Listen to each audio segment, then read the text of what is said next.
اور آپ صلی اللہ علیہ وآلہ وسلم کو اٹھایا۔ کچھ سوتے کچھ جاگتے یعنی نیم بیداری کی حالت میں آپ صلی اللہ علیہ وآلہ وسلم کو مسجد الحرام میں حتیم میں خانہ کعبہ سے بالکل متصل زمزم کے کنویں کے قریب لٹا دیا گیا۔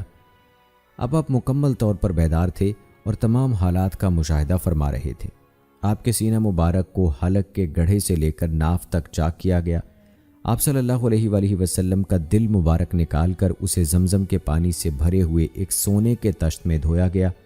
پھر ایک اور تشت آیا جس میں ایمان و حکمت اور نور نبوت تھا، وہ قلب میں بھر دیا گیا اور پھر قلب اطہر کو اس کے اصلی مقام پر رکھ کر آپ صلی اللہ علیہ وآلہ وسلم کا سینہ درست کر دیا گیا۔ آپ صلی اللہ علیہ وآلہ وسلم کے سامنے ایک سفید جانور لایا گیا جو جسامت میں گھوڑے سے کچھ چھوٹا تھا، جس کا نام براق تھا۔ براق برق سے ہے، برق کے اصلی معنی بجلی کے ہیں اور براق کے معنی بجلی کی طرح تیز دوڑنے والے کے ہیں۔ چونکہ اس جانور کی رفتار بہت زیادہ تھی، یہاں تک کہ اس کا ایک قدم وہاں جا کر پڑتا تھا جہاں تک انسان کی نگاہ پہنچ سکتی ہے۔ آپ صلی اللہ علیہ وآلہ وسلم براق پر سوار ہو گئے۔ آپ صلی اللہ علیہ وآلہ وسلم کے ساتھ حضرت جبرائیل علیہ السلام تھے۔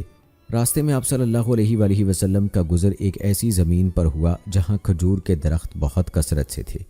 اس زمین پر آپ صلی اللہ علیہ وآلہ وسلم نے 2 رکعت نماز نفل پڑھی۔ حضرت جبرائیل علیہ السلام نے بتایا کہ یہ مدینہ کی زمین ہے جہاں آپ صلی اللہ علیہ وآلہ وسلم ہجرت کر کے آئیں گے۔ آپ صلی اللہ علیہ وآلہ وسلم کی اگلی منزل طور سینا تھی۔